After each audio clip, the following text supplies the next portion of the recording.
Hello viewers, আসসালামু আলাইকুম। আক্স মিনিথিংয়ের পক্ষ থেকে সবাইকে স্বাগতম। সাথে আছি আমি আলিয়াসগর। আজকে আমরা পাইরুটি বেস প্রিএমটিভ অ্যালগোরিদমটা দেখব। শর্টেস্ট জব ফার্স্টে যেমন দুইটা অপশন ছিল, প্রিএমটিভ, নন প্রিএমটিভ। তো এখানেও দুইটা অপশন আছে, প্রিএমটিভ, নন প্রিএমটিভ। তো আমরা গত স্লাইডে দেখেছিলাম যে পাইরুটি বেস অ্যালগোরিদমের নন প্রিএমটিভ অপশনটা দেখেছিলাম। তো আজকে আমরা দেখব প্রিএমটিভ অপশনটা। যদি আমরা এখানে তাকাই, যে এই জিনিসগুলো এখানে দেওয়া আছে, দেখা যাচ্ছে তিনটা প্রসেস, তাই অ্যারাইভাল টাইম, সিপিইউ টাইম এবং পাইরুটি দেওয়া আছে। তো আমরা প্রথমে কোনটা নিয়ে শুরু করব? যদি আমরা প্রায়োরিটি কথা চিন্তা করি, তো দেখা যাচ্ছে যে এখানে তিনটার মধ্যে সবচেয়ে এটার লোয়েস্ট, সবচেয়ে ছোটো সংখ্যা, তার মানে এটার প্রায়োরিটি সবচেয়ে বেশি। পি3 সবচেয়ে সবার আগে শুরু হওয়ার কথা ছিল, কিন্তু অ্যারাইভ পি3 সবার পরে পৌঁছেছে। সবার আগে কে পৌঁছেছে? পি1 পৌঁছেছে। সো আমাদের হাতে কোনো অপশন নেই, আমাদের পি1 দ্বারাই শুরু করতে হবে। ওকে, পি1 দ্বারা আমাদের শুরু করতে হবে। যদি আমরা এখন পি1 দ্বারা শুরু করি, আমরা যদি গ্র্যান্ড চার্ট দেখতে পাই, যে গ্র্যান্ড চার্ট দেখছি 0 থেকে শুরু হলো। পি1কে আমরা 1 ইউনিট কাজ করতে দিলাম। 1 ইউনিট পরে আমরা চেক দিব এখন আর কেউ পৌঁছাইলো কি না। তো 1 ইউনিট পরে আমরা দেখতে পারতেছি যে যখন টাইম 1, এই সময় আমাদের প্রেজেন্ট আছে কি পি1 এবং পি2 দুইজনই প্রেজেন্ট আছে।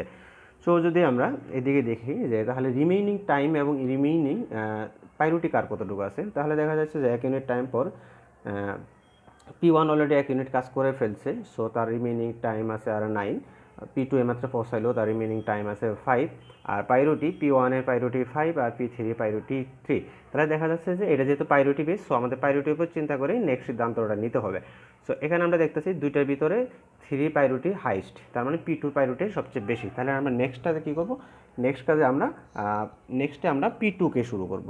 পি2কে শুরু করলাম, পি1 থেকে শুরু হয়ে 1 ইউনিট গেল। 1 ইউনিট যাওয়ার পরে তখন কে কে প্রেজেন্ট? তখন আমরা দেখতেছি পি1, পি2, পি3 তিনজনেই প্রেজেন্ট আছে। তাহলে কার কতটুকু সিপিইউ টাইম রিমেনিং আছে?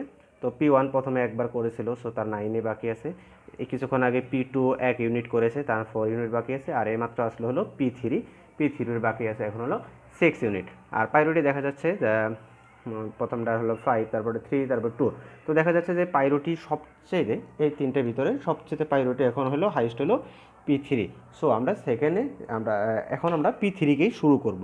সো এখান থেকে পি3 শুরু হবে, আর কেউ যেহেতু বাকি নেই, এখানে পি3 শুরু হবে। এবং পি3 প্রায়োরিটি যেহেতু সবচেয়ে বেশি এই তিনটার ভিতরে, সো এখন পি3 পুরা কাজটা কমপ্লিট করে ফেলবে। তো পি3 কতটুকু রিমেনিং আছে? তো এখান থেকে আমরা দেখতে পাচ্ছি পি3 6 ইউনিট রিমেনিং আছে। সো সে 2 থেকে শুরু করে আর 6, তার মানে সে 8 পর্যন্ত কাজটা কমপ্লিট করে ফেলবে। যখন পি3 কমপ্লিট হয়ে গেল, তখন বাকি থাকলো বাকি দুইটা। এই দুটোর ভিতরে হাইস্ট প্রায়োরিটি কার? 3 কার ছিল? Process number 2। ওকে, এখন প্রসেস নাম্বার 2 আর কতটুকু বাকি আছে?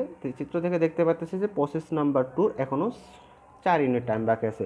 সো সে প্রসেস নাম্বার 2 আবার শুরু হবে এখান থেকে।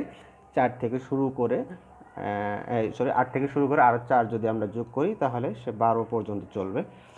সো এইটাও কমপ্লিট, এটাও কমপ্লিট। তো লাস্টে বাকি থাকলো শুধু প্রসেস নাম্বার 1। প্রসেস নাম্বার 1 বাকি আছে, তার রিমেনিং টাইম এখনও 9 বাকি আছে। সো সে 12 থেকে শুরু করে 9, 21 পর্যন্ত কমপ্লিট করে ফেললো। সো আমাদের গ্র্যান্ড চার্টটা কমপ্লিট হয়ে গেল। এখন যদি আমরা ওয়েটিং টাইম বের করি, এইখানে ওয়েটিং টাইমগুলো যদি বের করি, এই সিস্টেমটা সেম আগের মতোই। পি1 ওয়েটিং টাইম কত? এখন এখানে একটা কথা আছে যে এক স্টেপে শেষ নাও হতে পারে, দুইটা স্টেপে শেষ হতে পারে। সাপোজ পি1 প্রথমে শুরু করছিল 0 থেকে শুরু করছিল, তার মানে প্রথম তার কোনো ওয়েটিং টাইম ছিল না। কিন্তু পি1 আবার 1 ইউনিটে গিয়ে আবার ওয়েটে শুরু করছে।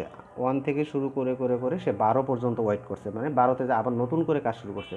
সো ছিল 1 থেকে 12 পর্যন্ত টোটাল ওয়েট করছে সে হলো 11 ইউনিট টাইম। এটা হলো তার টোটাল ওয়েটিং টাইম। এখন যেহেতু অ্যারাইভাল টাইম দেখাচ্ছে, টোটাল ওয়েটিং টাইম থেকে তার অ্যারাইভাল টাইমটা বিয়োগ করে দেবো, তাহলে আমরা কত আসলো? 11। অনুরূপভাবে পি2 কোথায় শুরু হয়েছে? পি2 শুরু হয়েছে 1 ইউনিট টাইমে। পি2 শুরু হয়েছে 1 ইউনিট টাইমে, তাহলে তার ওয়েটিং টাইম কত? 1। কিন্তু এখানেই শেষ না, সে করছে কি 2 ইউনিট টাইমে আবার ওয়েটিংয়ে পড়ে গেছে। 2 থেকে আবার 8 পর্যন্ত ওয়েট করছে, তার মানে আবার সে 8-এ গিয়ে কাজটা শুরু করছে। সো 2 থেকে 8 টোটাল 6 ইউনিট, তাকে আরেকবার 6 ইউনিট টাইম ওয়েট করতে হয়েছে। তাহলে 6 মাইনাস তার অ্যারাইভাল টাইম। তার অ্যারাইভাল টাইম ছিল কত? 1, বাদ দিলে কত হইতেছে? 6। এখন যদি আসি পি3, তো পি3 কোথায় কাজটা শুরু করছে? তো আমরা দেখতে পাচ্ছি গ্র্যান্ড চার্ট থেকে পি3 2 ইউনিট টাইমে কাজ শুরু করছে। তার মানে তার ওয়েটিং টাইম হলো 2।